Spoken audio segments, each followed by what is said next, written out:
네, 말씀을 통해서 전하는 전하 또 들으시는 우리 모든 성도님들이 하나님의 은혜를 받으시는 시간 되시길 소망합니다. 네, 오늘 저는 이제 2장 7절의 말씀을 좀 그 의미에 대해서 깊이 있게 우리가 살펴보고 그 이후에 그 의미를 가지고 또 1장에 오늘 읽었던 말씀도 한번 살펴보는 시간을 가지길 원합니다. 네, 먼저 이 사사기 하면 우리가 쉽게 떠오르는 마치 그 주제와 같은 말씀이 하나가 있는데, 그것은 흔히 그 17장 6절에 나오는 그때에는 이스라엘의 왕이 없었으므로 사람마다 자기 소견에 옳은 대로 행하였더라. 이 말씀일 것입니다. 이제 이 말씀은 21장 25절에도 동일하게 나옵니다. 그래서 우리나라 이 번역된 성경에는 이제 토시 한두 자 좀 다르긴 한데 원문으로 보면 이제 정확히 똑같은 글자가 나오고 있습니다. 그래서 이 두 번 반복된다는 점과 그리고 이 사사기의 적절한 결론, 당시에 이 왕이 없었기 때문에 또 사람들이 이제 개인이 마치 왕처럼 행동하는 그런 내용에 대한 또 결론이 되기도 하고, 또 이제 왕이 없었다는 것은 뒤에 나오는 책인 사무엘서에 이제 왕을 세워가는 그 과정과 연결시켜주기 때문에 이것은 주제와 같은 말씀으로 적절하다고 우리가 생각할 수 있습니다. 그리고 저는 더불어서 여기와 함께 또 오늘 우리가 보게 될 이 2장 7절 말씀도 사사기에서 굉장히 그 주제와 같은 말씀이라고 이제 말하고 싶습니다. 그래서 이제 이 말씀도 이 성경에 보면 두 번 등장하거든요. 이것은 이제 그 17장 6절과 같이 완전히 똑같은 말씀은 아니지만 굉장히 유사한 단어로 성경에서 한 번 더 나오고 있습니다. 그런데 이제 이 말씀은 사사기에 나오지는 않고 이제 여호수아서의 마지막 장에 24장 31절에 나오는 것을 볼 수 있는데, 우리 여호수아서 24장 31절 말씀을 같이 한번 읽어보도록 하겠습니다. 시작.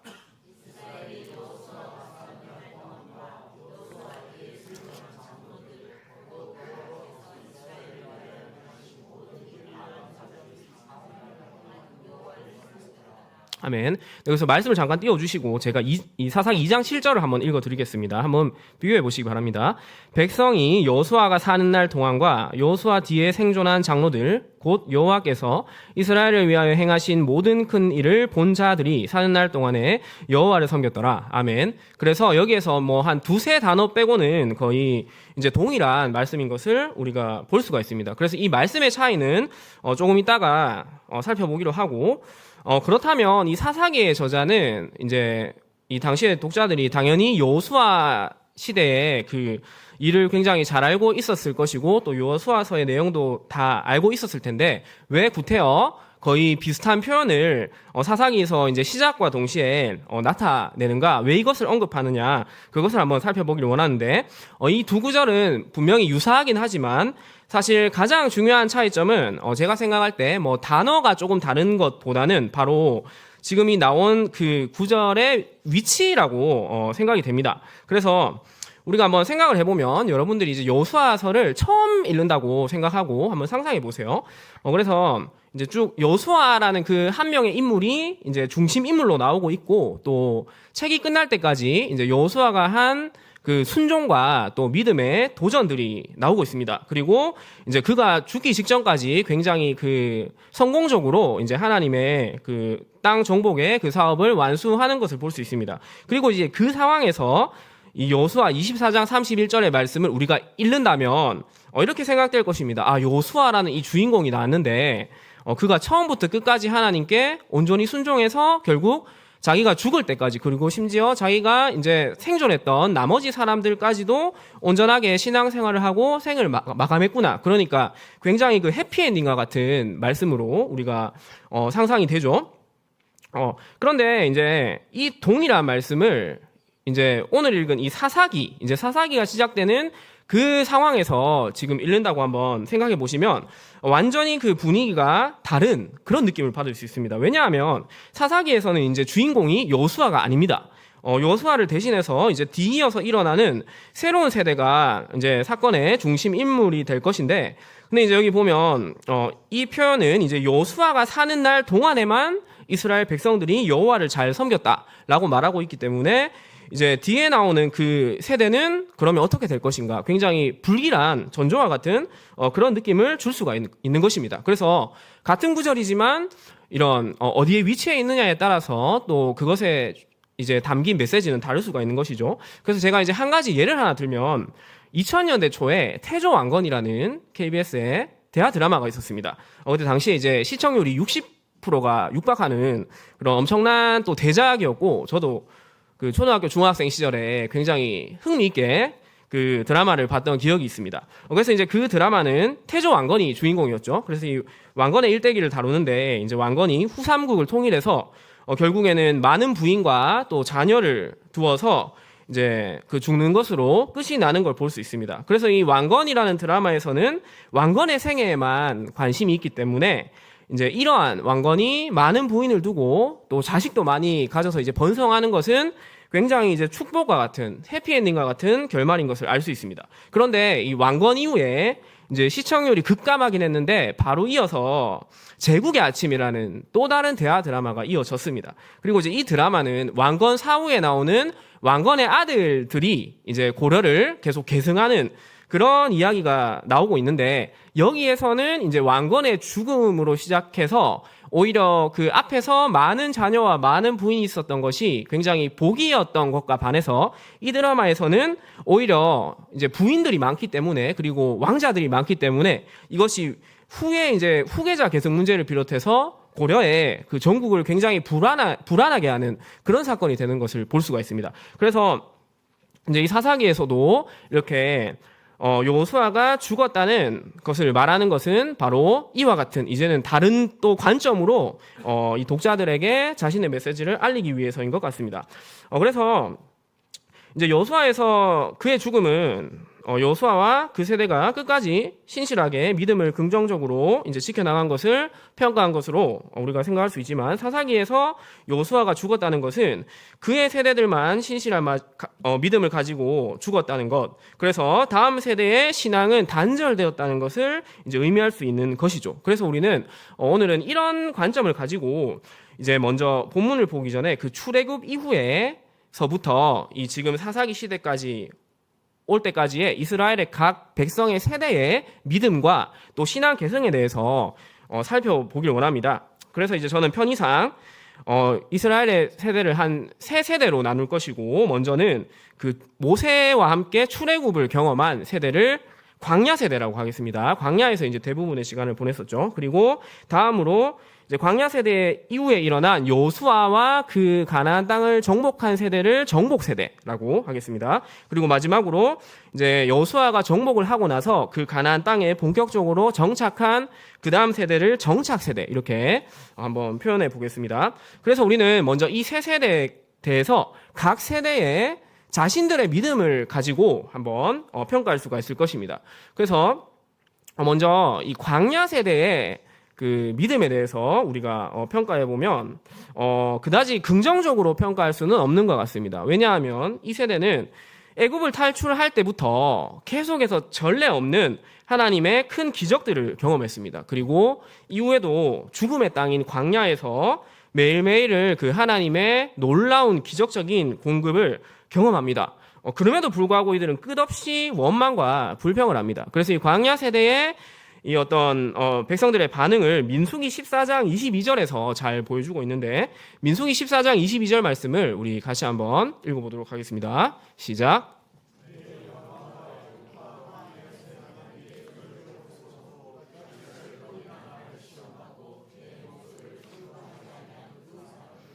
아멘. 네, 그래서 하나님은 이제 이 광야 세대의 백성들이 10번이나 자신을 시험한 세대다, 이렇게 말하고 있습니다. 광야 세대는 사실 40년을 광야에서 살았고, 그리고 여기 이제 10번이라 언급되어 있으니까 뭐 40년 중에 10번이면 뭐 크게 잘못한 게 아닌 거 아닌가, 이렇게 생각할 수가 있잖아요. 뭐 4년에 한 번 꼴이니까. 근데 이제 여기서 10번이라는 것은 문자 그대로 받아들이기보다는 이제 성경에서 숫자 10은 만수, 가득 채워진 수를 의미합니다. 그래서 여기서도 10번 시험했다는 것은 정말 그 횟수를 10번 시험했다는 게 아니고, 광야에서 넘치도록 그 가득하게 항상 하나님을 시험했다는 그런 의미로 받아들일 수가 있습니다. 그래서 이와 같이 광야 세대는 우리가 그들의 믿음을 평가할 때는 오히려 은혜와 기적을 더 많이 체험했기 때문에 그들의 불신앙은 더욱더 나쁜 것이라고 평가할 수가 있을 것입니다. 그리고 다음으로 이제 여수아와 함께한 정복 세대 같은 경우에는 어떻습니까?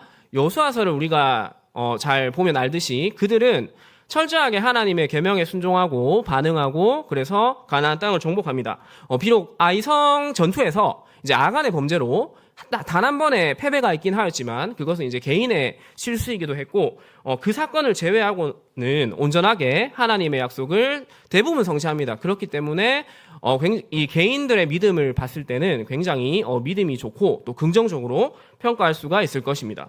그리고 이제 다음으로 오늘 이 사사기 본문에 나오는 이 정착 세대 같은 경우에는 어떤가요? 정착 세대는 역시나 좋게 평가할 수 없습니다. 왜냐하면 그들은 조상들 덕분에 이미 가나안 땅의 많은 혜택들을 누리게 되었습니다. 그럼에도 불구하고 이제 사사기 앞으로 나오지만 이들도 하나님께 거듭 반역을 합니다. 그리고 사사를 그때마다 보내주셨지만 그럼에도 불구하고 그 구원을 경험하고 잠깐 평안을 얻고 하나님을 인정할 뿐 또 그 반역을 거듭해서 하는 것을 볼 수 있습니다. 그래서 우리가 각 세대의 이 개인적인 믿음을 봤을 때는 여호수아 세대가 정복 세대가 가장 신실하고 믿음이 좋은 세대였다. 이렇게 평가하는 것에 크게 이의를 제기할 사람은 없을 것 같습니다.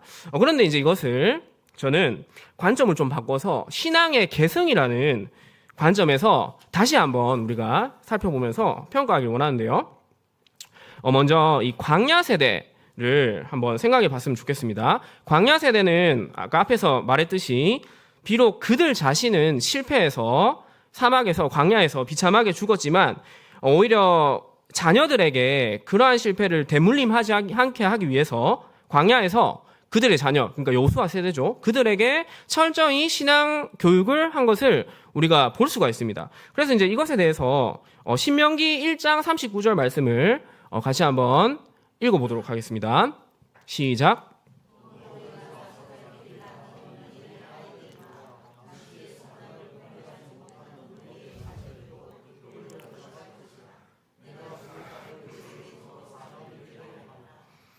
아멘. 네. 그래서 이제 이 말씀을 보면 이제 이 광야 세대는 이제 불평을 해서 심판을 받고 가나안 땅에 들어가지 못합니다. 그런데 그 자녀들은 이제 그 죽음을 면하고 이제 약속의 땅으로 들어가게 됩니다. 그 이유가 뭐냐 하면 이 자녀들 같은 경우에는 아직까지 선악을 알지 못하는 그런 이제 전혀 지식이 없는 세대였기 때문이었습니다. 그래서 이 본문을 통해서 알 수 있는 것은 여호수아 정복 세대가 자기들 스스로 처음부터 신실하고 굉장한 믿음이 있었기 때문에 신앙을 가지고 하나님께 순종한 것이 아니라는 것입니다. 그들은 처음에 전혀 하나님에 대한 선악에 대한 지식이 없었습니다. 그들은 그래서 오히려 이 지식이 없었던 것 때문에 이제 광야에서 생존을 했는데 그렇다면 이들의 믿음이 저절로 생겼을까요? 아닌 것이죠.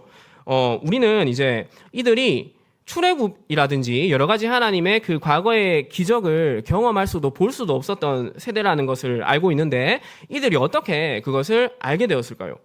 그것은 우리가 당연하게도 아버지 세대, 윗세대가 부모들이 자신들은 비록 철저하게 쓰라린 실패를 경험했지만 우리 자녀들만큼은 이 실패를 되물려 주지 말자 이렇게 결단을 했고 또 철저하게 신앙 교육을 했기 때문에 이 모든 것을 알 수 있게 되었고 또 하나님을 알 수 있었을 것입니다. 그래서 이런 측면에서 본다면 광야에서의 40년의 시간은 결코 헛되거나 의미 없는 시간은 아니었을 것입니다. 그 부모 세대 같은 경우에 아픔의 시간이었지만 그러나 신앙 계승을 할 수 있는 충분한 그런 또 성공적인 시대였다고 우리는 평가할 수 있는 것입니다.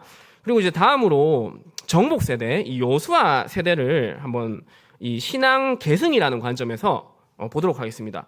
이들은 아까 말씀드렸듯이 자신들은 굉장한 성공을 했습니다. 하나님께 신실했고 또 주어진 사명도 다 완수를 했습니다. 그럼에도 불구하고 이들은 신앙의 계승의 문제에 있어서는 자녀들에게 믿음을 온전히 전수하지 못했고 그래서 오히려 다음 세대가 실패를 하는 원인을 제공하는 그런 역할을 하게 됩니다. 그래서 우리 다시 한번 이 사사기 2장 7절의 말씀을 한번 읽어보도록 하겠습니다. 시작.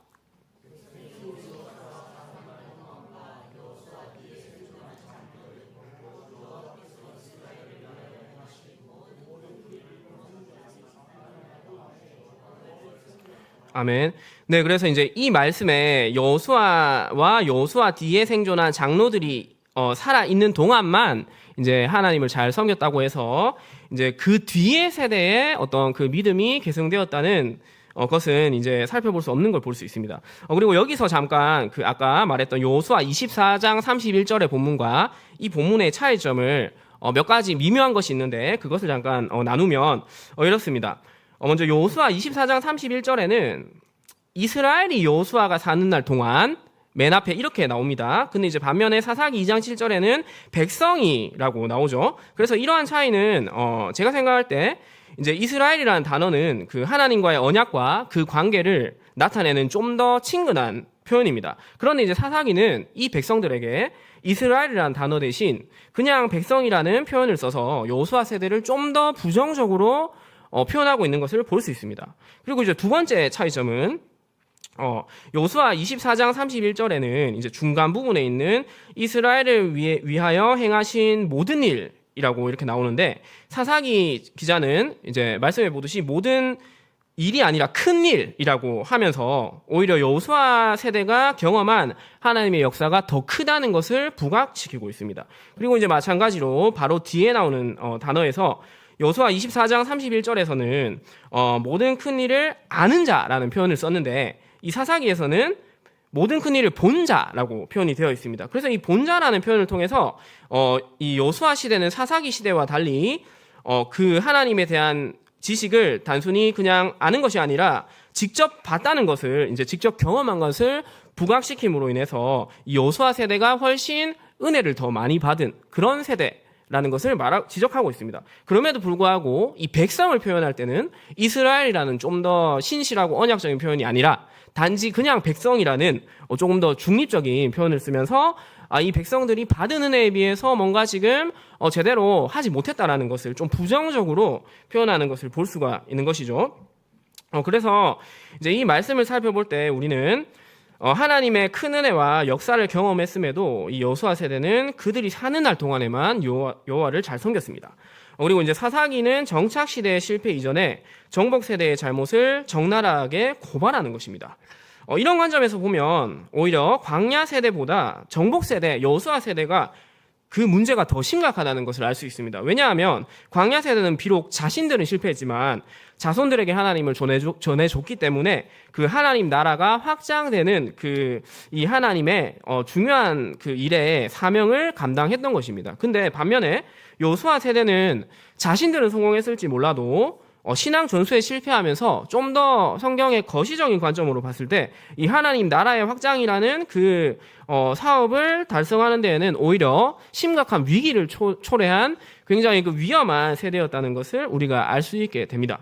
그리고 이제 마지막으로 이 정착 세대, 즉 오늘 나오는 사사기 세대의 그 신앙의 계승이라는 점을 평가해 보자면 사실 이들의 어떤 그 신앙의 계승이란 부분은 평가를 할 수 없습니다. 왜냐하면 이 세대는 전에 받은 그 신앙이 없기 때문입니다. 그래서 우리 사사기 2장 10절의 말씀을 같이 한번 읽어보겠습니다. 시작. 네, 시작.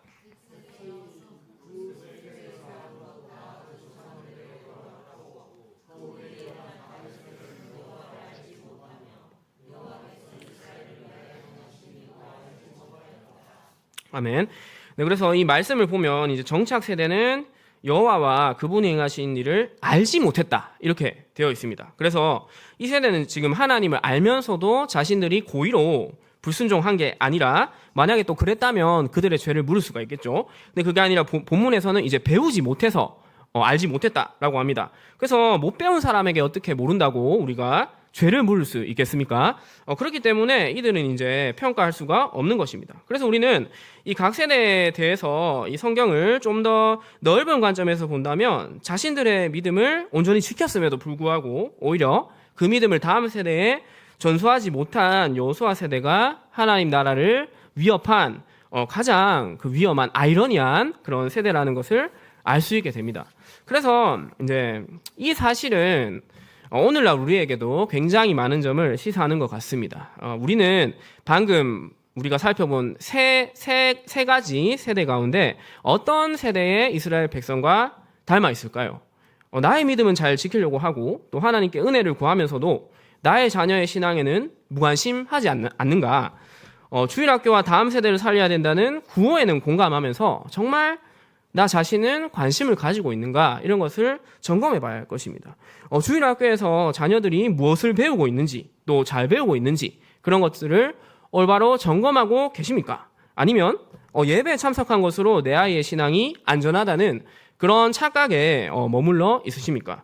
또한 주일학교를 섬기고 있는 사역자나 교사들이 아이들을 섬기는데 어떠한 어려움이 있는지 또 그들을 어떻게 도울 수 있는지 이러한 관심을 가지고 계십니까? 아니면 그들의 섬김은 직분을 맡은 것이니 당연한 것으로 여기고 감사보다는 불평하는 마음만 가지고 있지는 않으십니까?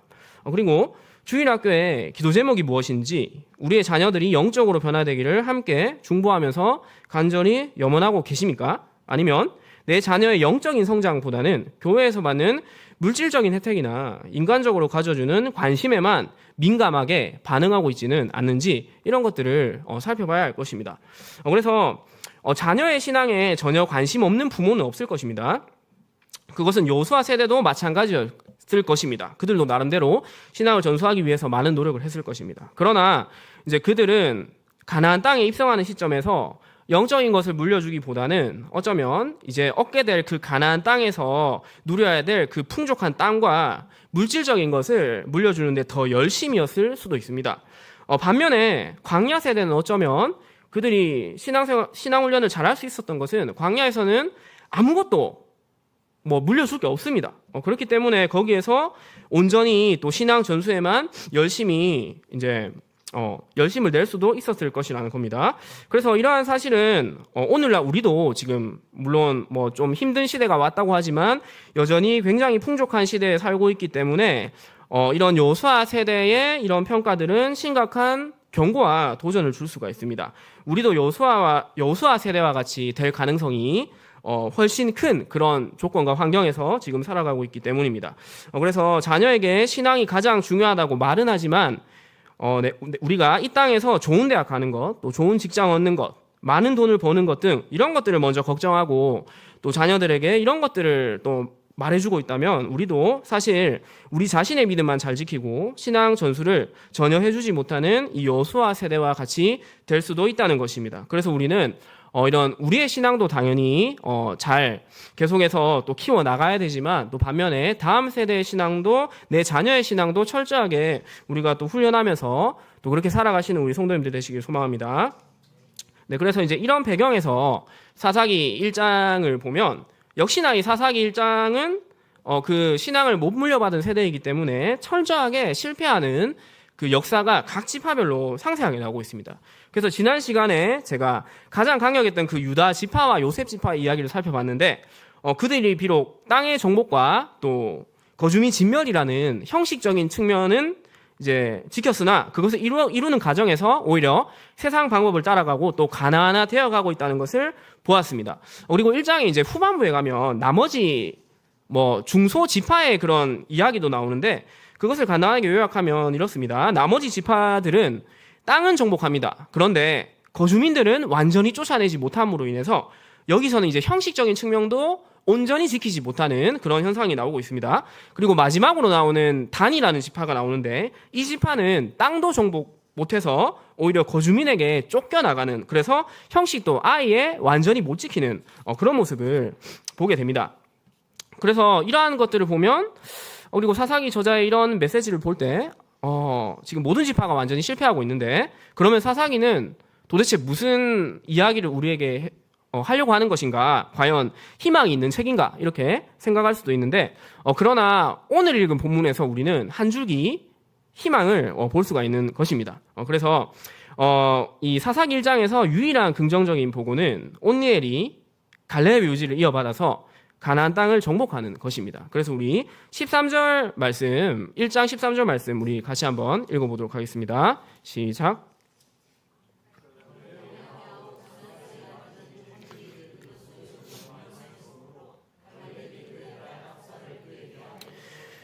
네, 아멘. 네, 그래서 이제 갈렙은 우리가 잘 알다시피 이제 모세 세대 때부터 있었던 믿음의 사람이었습니다. 그리고 이제 그가 이런 그 가나안 땅에 대한 도전을 할 때 이제 그것에 반응해서 정복하는 사람이 온니엘인데, 근데 이제 이 말씀에서 온니엘은 갈렙의 아우 동생이라고 나오고 있습니다. 갈렙은 이제 그 앞전인 12절에 보면 이제 처음에는 모든 이스라엘 백성에게 공개적으로 이 드비를 정복하라고 도전을 합니다. 그래서 누구든지 점령하는 자에게는 나의 딸인 악사를 주겠다, 이렇게 말을 합니다. 그래서 이제 이것은 단지 뭐 형제 간에 그런 은밀하게 개인적으로 도전한 것이 아니라 처음에는 모든 이스라엘에게 던졌던 도전이었던 것입니다. 근데 이제 반응을 그 아우가 한 것이죠. 그래서 이제 자신의 딸을 준다고 했는데, 이 갈렙의 딸은 그 말씀에 보면 자신이 출가해서 살게 될 땅이 이제 남쪽 땅인 것을 알고 아버지에게 샘물을 구할 만큼 지혜로운 여자였습니다. 이것이 왜 지혜로운 행위냐 하면, 이제 이스라엘의 그 남쪽 지역은 사막으로 된 지역이었습니다. 그래서 굉장히 건조하고 물이 없는 지역이었기 때문에 이제 여기에서 사는 데 있어서 그 물의 획득은 굉장히 중요한 것이었습니다. 그래서 이제 남자들이 다 전쟁과 정복에 대한 것에 몰두할 때 이 갈렙에 따른 지혜롭게 이제 앞으로 전쟁 후에 우리가 정착하게 될 이후의 삶에 대해서 이제 생각을 하면서 그 물을 달라는 이런 요구까지 했던 것이죠. 그래서 이러한 총명한 그리고 지혜로운 여인을 준다고 하면, 그죠, 웬만한 대장부 같으면 한번 믿음의 도전을 할 법도 합니다. 그런데도 불구하고 본문에서는 오직 그 아우인 이제 온니엘만 이제 반응해서 땅을 정복하는 것을 보게 됩니다. 그러면 도대체 이것이 가진 의미가 무엇일까? 우리가 생각해 봤을 때, 저는 먼저 이 갈렙과 온니엘의 그 출신이 중요하다고 생각합니다. 이 사람들은 사실, 유다 지파에 소속되긴 했는데, 뭐 이제 이름이나 이런 것들을 봤을 때, 또 아버지를 봤을 때 이방인 출신일 가능성이 굉장히 높은 사람들이었습니다. 그래서, 이 갈렙과 온니엘이 속한 이스라엘의 가장 강력한 지파인 유다 안에서도 오히려 그 정통한 지파의 사람들은 반응하지 않고 이방인 출신인 사람들만 하나님의 약속을 신실하게 믿고 또 적극적으로 반응하는 것을 볼 수 있습니다. 더 나아가서 이제 땅을 요구한 그 악사도 이제 여인으로서 이렇게 가나안 땅을 정확하게 파악하면서 오히려 주류가 되어야 될 그 이스라엘의 남자 백성들이 아니라 이방인 출신과 또 여성이 오히려 이 하나님의 말씀에 더욱더 신실하게 순종하려는 태도를 보이고 있는 것을 볼 수 있습니다. 그럼 어떻게 이방 출신인 갈렙과 온니엘이 더 하나님께 신실하게 지금 반응하고 있는 것일까요? 저는 이렇게 생각합니다. 이제 태어나서부터 하나님의 백성이었던 이스라엘 사람에게 하나님을 믿는 것은 당연한 것이었을 겁니다. 그리고 하나님으로 인해서 누리는 복들도 그저 당연한 것으로 여겼을 것입니다.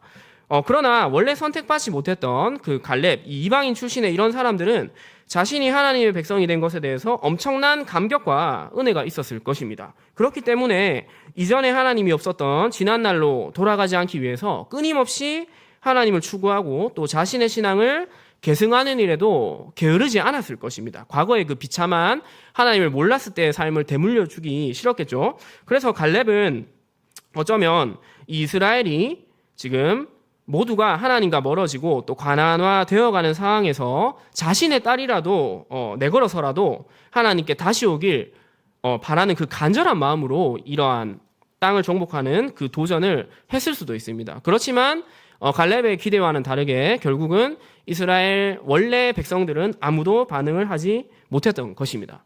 그래서 이제 저희 부서가 또 이제 1월 초에 수련회를 또 잘 다녀왔습니다. 이제 또 성도님들이 기도해 주시고 또 많은 또 물질과 또 중보로 인해서 정말 잘 다녀왔는데, 우리 수련회 때도 보면 이제 그 중에 여러 명과 인터뷰를 했어요. 제가 그 수련회 가기 전에 지금 느낌이 어떠냐 이런 거를 물어보면, 뭐 수련회 오래 온 친구들은 뭐 별로 감흥이 없어요. 그냥 뭐 기대됩니다. 좀 형식적인 대답을 하는데, 그 중에 이제 작년에 우리 교회에 수련회 처음 와서 하나님 믿게 된 그 친구가 있거든요. 우리 성탄 발표회 때 그 예수님 역할을 했던 그 친구가 이제 하나님 믿은 지 겨우 1년밖에 되지 않았는데, 그 친구는 굉장히 이번 수련회를 또 기대하고 있고 또 하나님께 은혜를 많이 받고 싶다 진지하게 반응하고, 또 더 나아가서 불신자 친구까지 데리고 왔습니다. 그래서 이 친구가 작년 여름 수련회 때도 친구를 한 명 데리고 오더니 이번에도 또 불신자 친구를 데리고 오는 것을 볼 수 있습니다. 그래서 참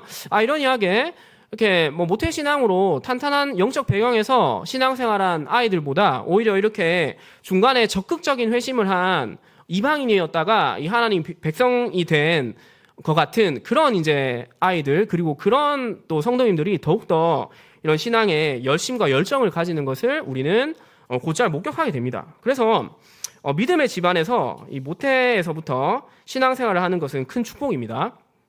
우리가 믿음의 가정을 이루어서 자녀들이 태어날 때부터 자연스럽게 교회를 접하고 하나님을 경험할 수 있는 기회를 준다는 것은 큰 복인 것입니다.